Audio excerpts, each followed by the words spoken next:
If your Insignia TV has a red light flashing and the screen won't come on at all, then in most cases you have a mainboard failure. But it's possible there's a failure on one of the other boards or a simple software glitch. The first step is to try a flashlight test. So switch your TV on so that the light is flashing. Get a flashlight or switch the torch of your phone on and point it directly at your screen. If you can see faint images, then you almost certainly have a backlight failure. But to be able to diagnose and fix this properly, then check out the linked video that's in the top right of the screen right now. If you don't see any faint images, then we'll cover how to fix that in the rest of this video. For about 30% of people, you can fix your problem by power cycling your TV. So to power cycle a TV, just make sure your TV is switched off, then unplug it from the wall. Hold down the physical power button on the TV for at least 15 seconds. Wait for at least 2 minutes for any residual power to drain from the TV's capacitors, and then plug your TV back in and try switching it on. If this doesn't fix your issue, then just try it a couple more times, because sometimes it doesn't work first time and it can take a few goes to kick in. In about 10% of cases, a fault within your household power supply, or more specifically within the surge protector or smart plug that your TV is plugged into, is the cause of the problem. So just try removing any surge protectors or smart plugs so that you've got a direct line to your wall socket. You can also try a different wall socket, and just make sure you have a look at the power cord going into the back of your TV and check that the port itself is not corroded or damaged. About 5% of users have got an HDMI problem. So this is either a faulty HDMI cable with a break in it, a damaged HDMI port with damaged or broken pins, or a poor HDMI connection between the cable and connector.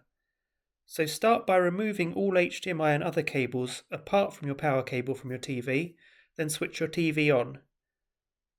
If the problem's gone, then take a look at all of the HDMI and other cables. Check there's no damage to them. Use compressed air if you've got any to clean the contacts between the cable and the connector, and then firmly reinsert the cables and switch your TV on again. If it hasn't fixed your problem, then try using a different HDMI input that's located elsewhere on your TV, as HDMI slots on a different part of your TV often have a different connection to your TV's mainboard. If your TV is now working, then you'll need to troubleshoot your HDMI cables and or the connected devices. If the earlier steps haven't helped, then you almost certainly have a failure on one of the internal boards in your TV.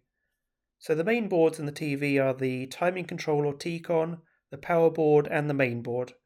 And you'll also see some additional boards such as Wi-Fi modules and speakers. So the T-con board is a small PCB that drives your TV's panel, and it sends a signal to each pixel row of your screen using internal clocks to keep each row in sync.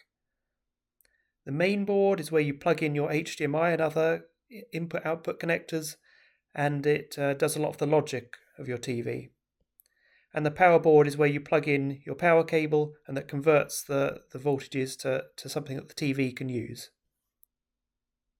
You're most likely to have a failure of the main board, but there's potential that it could be a failure on one of the other boards, or just a failure of the cables or the connections between them. So you're going to have to open up your TV to get to these.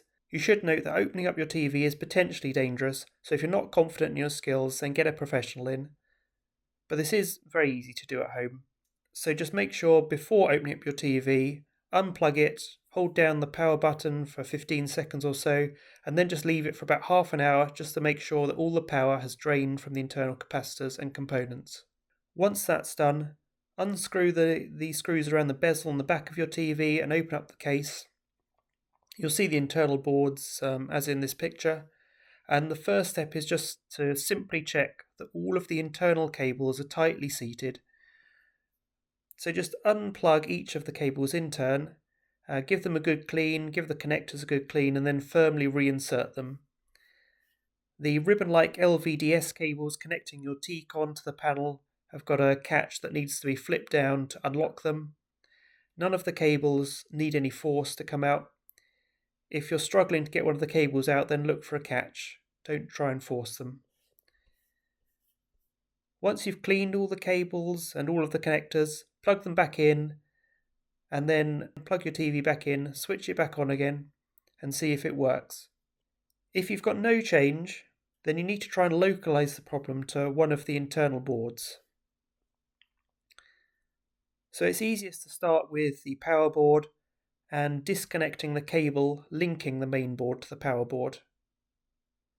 If you unplug your TV, again wait for half an hour, let all the power drain out, then unplug this cable, plug your TV back in, and try your TV again.